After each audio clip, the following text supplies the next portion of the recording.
उत्तराखंड में धर्म संसद में मुसलमानों को खत्म करने की बात की जाती है। छत्तीसगढ़ के रायपुर में धर्म संसद लगती है तो भारी मुसलमानों को खत्म करने की बात की जाती है। उत्तराखंड में भाजपा की और छत्तीसगढ़ में कांग्रेस की सरकार है। दोनों ही प्रदेशों में किसी की गिरफ्तारी नहीं हो रही है। इसका अर्थ बिल्कुल साफ है। यह बातें ऑल इंडिया मजलिस ए इत्तेहादुल मुस्लिमीन AIMIA के राष्ट्रीय अध्यक्ष लोकसभा सांसद असदुद्दीन ओवैसी ने कुंदरकी विधानसभा के डूंगरपुर में आयोजित हुई जनसभा में कही। मंगलवार को कुंदरकी विधानसभा के डूंगरपुर में AIMIM द्वारा आयोजित जनसभा में पार्टी के राष्ट्रीय अध्यक्ष वह लोकसभा सांसद असदुद्दीन ओवैसी ने यह कहते हुए अपने भाषण की शुरुआत की कि मैं भारत का मुसलमान हूं, मैं चाहता हूं मुझे इज्जत मिले। मैं तुमसे कह रहा हूं, तुम मेरी बात को समझ जाओगे। भारत में हमें सम्मान मिलेगा। उन्होंने कहा कि उत्तर प्रदेश के पिछले विधानसभा चुनाव में हम मजबूत नहीं थे।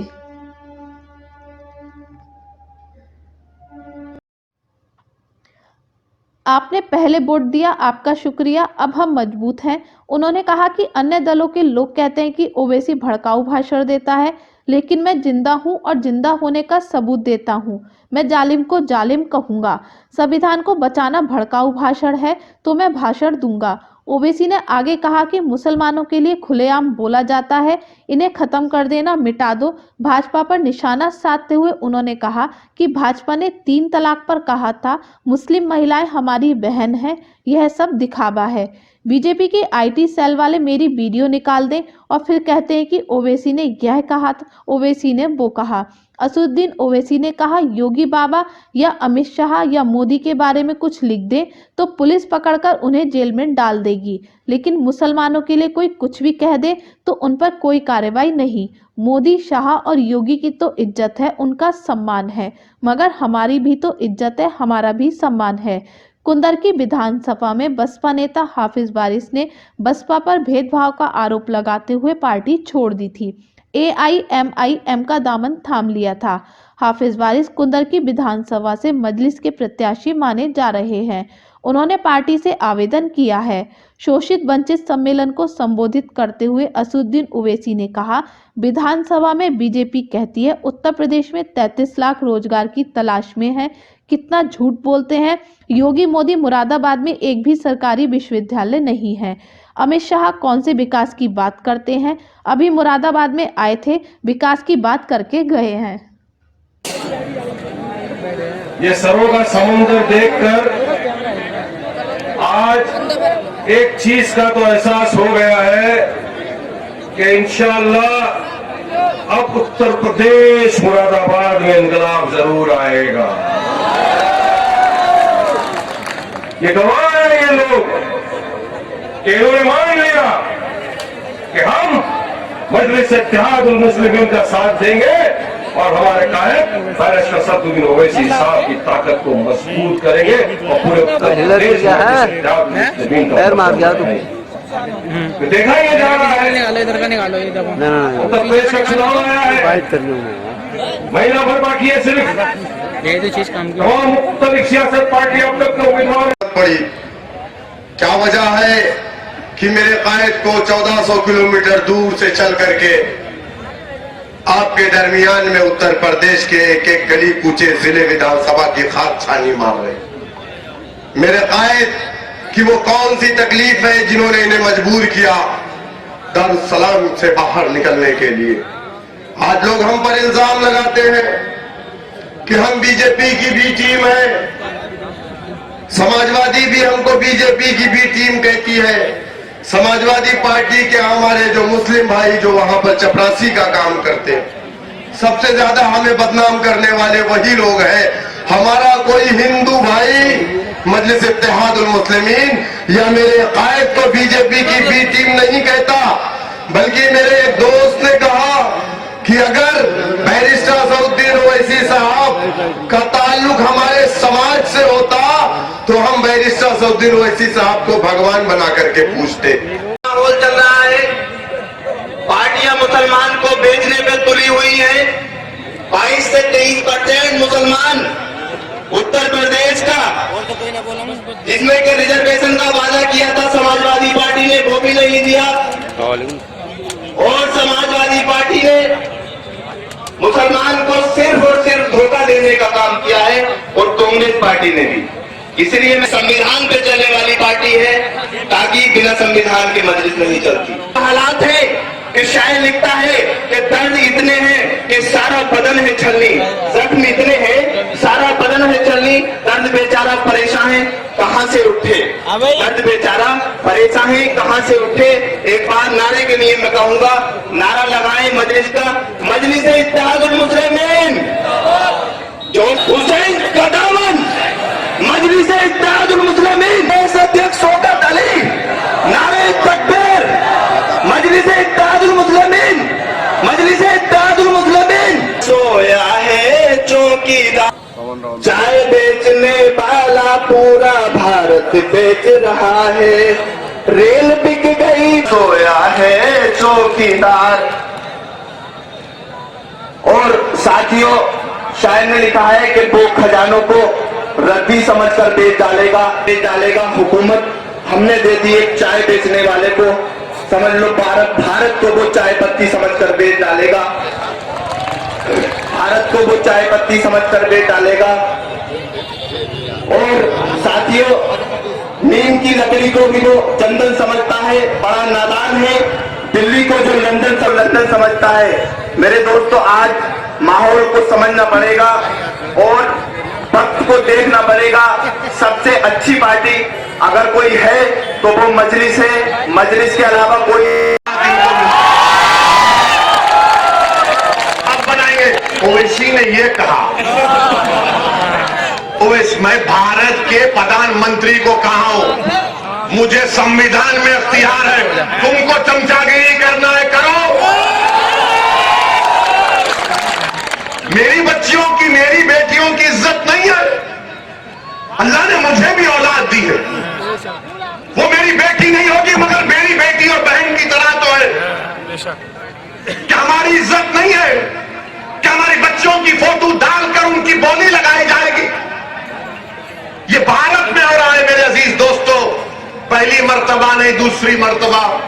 वो जो मुस्लिम महिला पायलट है, मुसलमान है, यूपी की है, इससे पहले भी इससे हरकत की गई, पुलिस में कंप्लेन दिया मगर यूपी की पुलिस ने कुछ एक्शन नहीं लिया। अगर वही बाबा योगी आदित्यनाथ के बारे में कोई फेसबुक लिख दे, अगर अमित शाह के बारे में कोई लिख दे, मोदी के बारे में कोई लिख दे, तो पुलिस पहुंचकर उसको जेल को पहुंचा देगी। यही तो मेरी लड़ाई है। अगर मोदी की इज्जत है तो मुस्लिम भाइयों की भी इज्जत है, अगर योगी आदित्यनाथ की भी इज्जत है तो मेरी बहनों की उससे ज्यादा इज्जत है, अमित शाह की इज्जत है तो हमारी भी इज्जत है। भारत के संविधान में सब बराबर है, तुम्हारी इज्जत बढ़ के मेरी इज्जत कम नहीं है, इज्जत सबकी बराबर है। ये लड़ाई इज्जत की है, अजमत की, आपको साथ देना है मजलिस का। क्या इसमें डिग्निटी है? रायपुर में धर्म संसद होता है, कांग्रेस की सरकार है, वहां पर कोई कहता है कि इंसानियत को बचाना है तो मुसलमानों को सफ़े हस्ती से मिटा दो। बताओ ये कौन सी डिग्निटी है? ये कौन सा खौफ दूर करने की बातें की जा रही हैं? और किसी को अब तक गिरफ्तार नहीं किया गया। ये तमाम के तमाम लोग बकवास के बकवास बकते रहे। इख्तिदार उत्तराखंड में बीजेपी के पास, इख्तिदार रायपुर में कांग्रेस के पास, और सब आकर बोलते, बीजेपी बोलती है, मोदी बोलते हैं कि सबका साथ, सबका विकास, सबका विश्वास। कांग्रेस कहती है कि हम नेहरूवियन आइडियोलॉजी को मानने वाले। अरे तुम किसको मानते हो ये तो बताओ हमको। तुम ना नेहरू को मानते, तुम ना संविधान को मानते, तुम ना मुजाहिदीन आजादी के वारिस हो, बल्कि तुम तो इस मजहब में नफरत को फैला रहे हो। तुम तो इस मुल्क में भारत के मुसलमानों को ऐसा बड़ा डरावनी ख्वाब दिखा रहे हो कि इनकी वजह से भारत को खतरा है। कि इस तरह की गुफ्तगू उत्तराखंड में हुई, कितनी पार्टियों ने एहतजाज किया? क्या कांग्रेस ने एहतजाज किया उत्तराखंड में? क्या समाजवादी पार्टी के लोग अपनी लाल टोपी पहनकर निकल कर आए? क्या रायपुर में कांग्रेस की हुकूमत ने उस तरह का फंक्शन करवाया? खुद हुकूमत ने करवाया। और जब मजलिस ये बात उठाती है तो सब के सब कहते हैं कि देखो ओवैसी भड़काऊ भाषण देता है, ओवैसी जज्बात में लाता है। याद रखो, अगर मैं जिंदा हूं तो जिंदगी का सबूत दूंगा, मैं मुर्दा नहीं। मोहतरम जनाब शौकत साहब, सदर मजलिस इत्तेहादुल मुस्लिमीन उत्तर प्रदेश,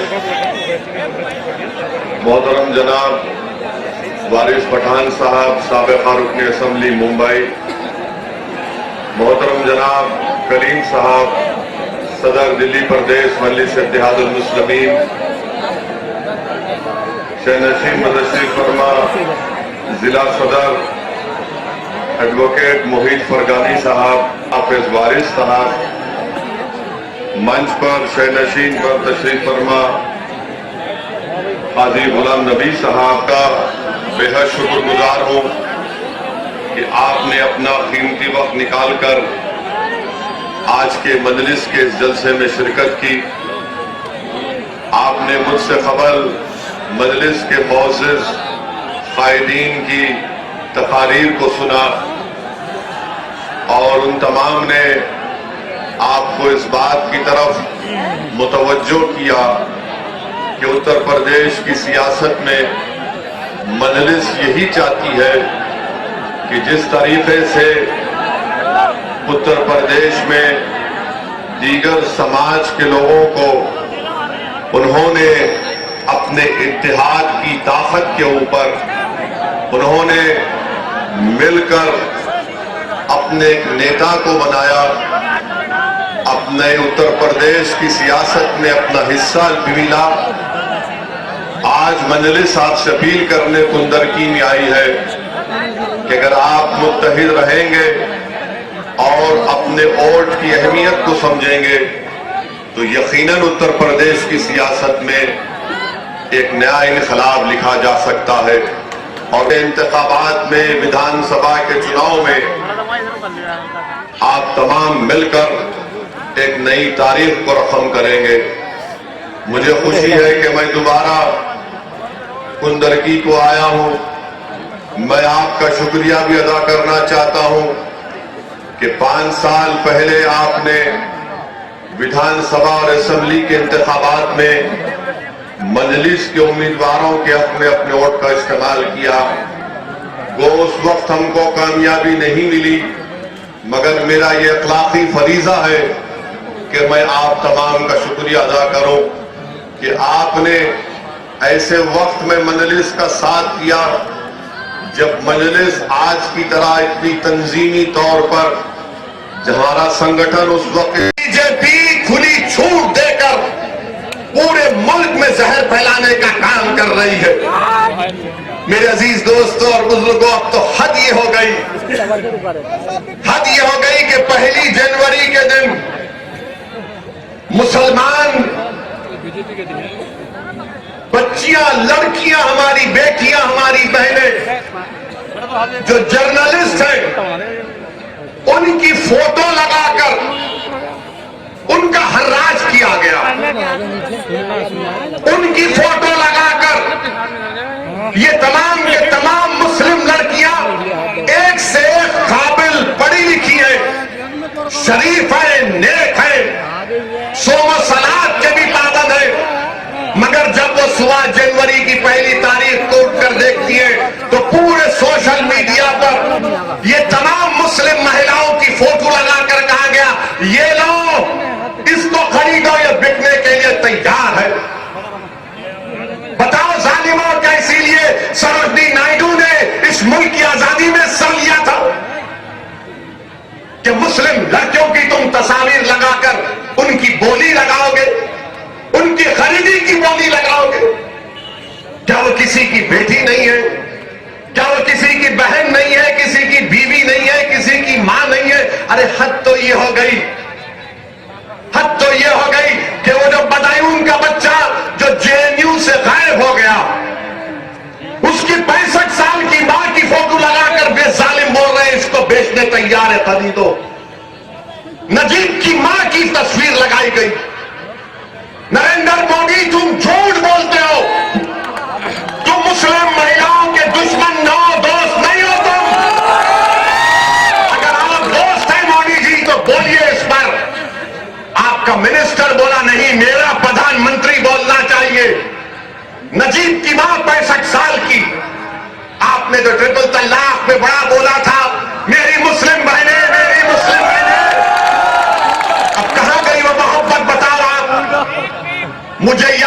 है कि शाम के 6 बजे से जितने मीडिया के लोग हैं असदुद्दीन ओवैसी की एक तकरीर के जुमले को पकड़ के बोलेंगे, आपने भारत के प्रधानमंत्री को दुश्मन कहा।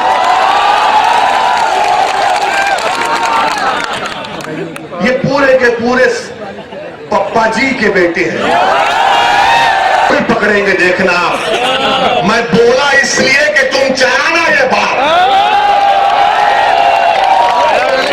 बताओ कि नरेंद्र मोदी को, मगर अपनी क़यादत को बनाओ, अपने मजलूम कौमों को मुत्तहिद करो, इंसाफ की लड़ाई लो।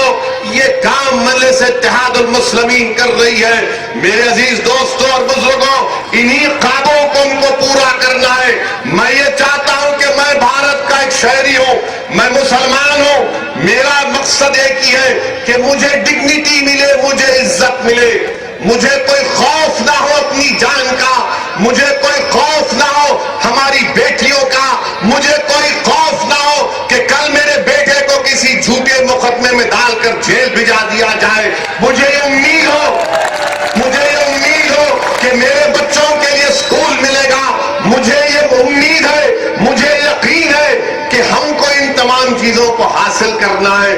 मेरे अजीज दोस्तों और बुजुर्गों, याद रखो, असदुद्दीन ओवैसी आपसे सिर्फ इस बात की गुजारिश करने आया है कि मैं जो तुम्हारे सामने खड़े होकर जिन बातों को बयान कर रहा हूं, ये बातें वो नहीं है कि आसमान से तारे तोड़कर लाने की बात नहीं कर रहा हूं। मैं तुमसे ये नहीं कह रहा हूं कि चांद पर जाकर उसकी मट्टी उठाकर मैं तुमको लाकर दूंगा। मैं तुमसे ये भी नहीं कह रहा हूं कि समंदर की तह में जाकर मैं मोती तुम्हारे लिए चुनकर लाऊंगा। मैं तुमसे यही कह रहा हूं कि अगर तुम मेरी बात को समझ जाओ